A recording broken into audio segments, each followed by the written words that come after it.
Today, the details revealed from unsealed court documents from an Ethics Commission investigation in Maine, the confidential National Organization for Marriage Board update from 2008 and 2009 declares its goal to, quote, drive a wedge between gays and blacks. That agenda fueling angry responses from the national thought leaders on civil rights.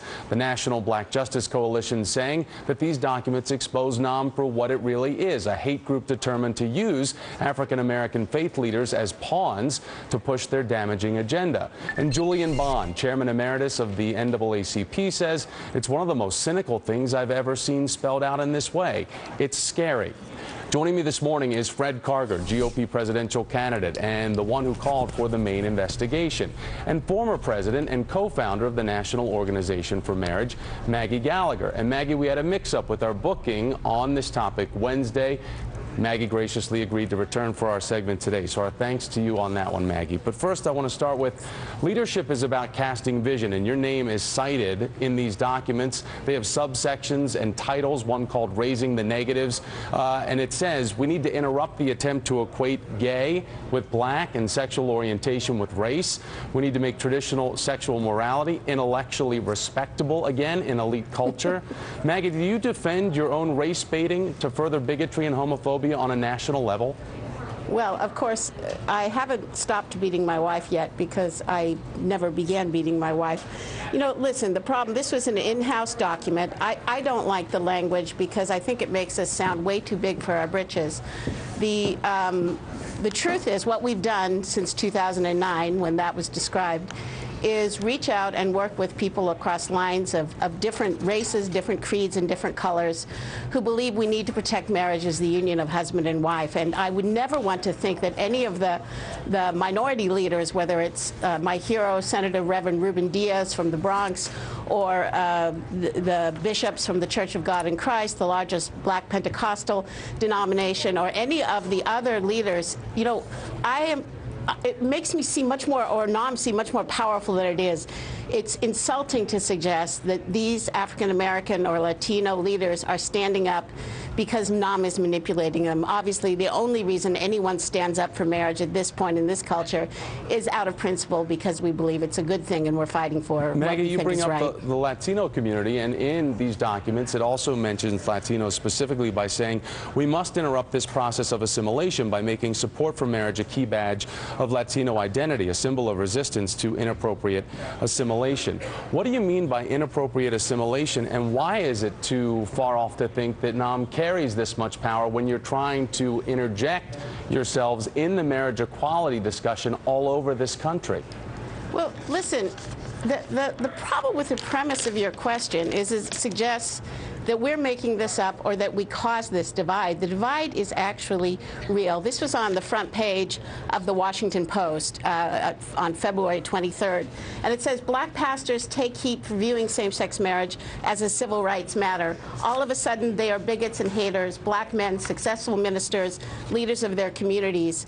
We didn't cause or create this, and frankly, if we could get together with the gay community and take the idea that it's bigoted or discriminatory to stand up for marriage off the table for black people or for white people, we'd be happy to do it. Fred, why did you lead the charge in Maine to have this investigation started?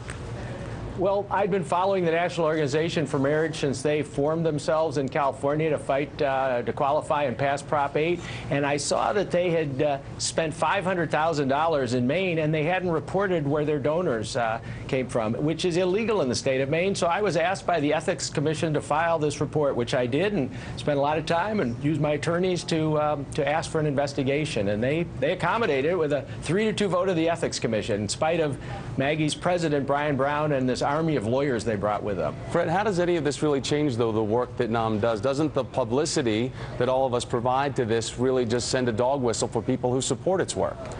It opens a can of worms, Thomas. We know that they've got a lot of power. They've spent, they claim $20 million in the second year of their formation, yet they only reported $6 million on their IRS statements.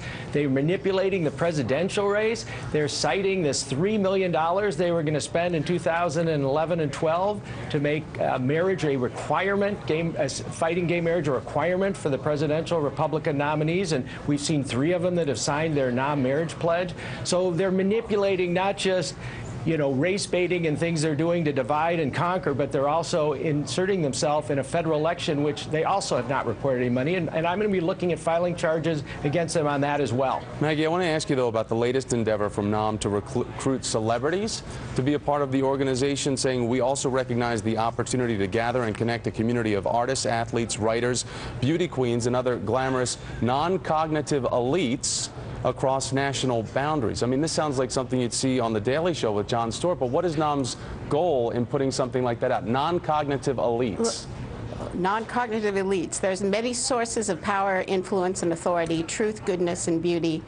And we really would reach out across all those lines. I mean, it's the conspiracy that you're describing is a conspiracy, quote unquote, to find people who believe marriage is the union of husband and wife, whether they're Christians, Jews, black, white, Hispanic, whether you're smart people like Professor Robbie George or impressive athletes like David Tyree, to get our message out. And what's cynical is to describe that as some sort of conspiracy or illegitimate activity. It's really common sense. Twice now, I mean, in the boardroom right here, the board notes, and also in this new advertisement, I mean, you're strictly going after elites. Why is marriage just for elites? Marriage is not for elites. We reach out. Of course, we've got the majority of the American people on our side. So there's like 15 or 20 different projects that we think we could have, or that we thought at the time could help in winning this fight for marriage as the union of husband and wife. And I don't apologize for any of them, although I don't like the suggestion that somehow we have the power to make gay marriage advocates call other people bigots and haters. We don't. We wish they would stop. Or that we have the power to make African American or Latino Democrats do anything. We're really grateful and respect the leadership that they've shown for the values that they hold dear and that we share. Fred Karger, first ever openly gay Republican candidate to run for president. Maggie Gallagher, formerly of the National Organization for Marriage. Thanks to both of you for coming on today. I appreciate it. Thank you. Here's a look at some other stories that are topping the news right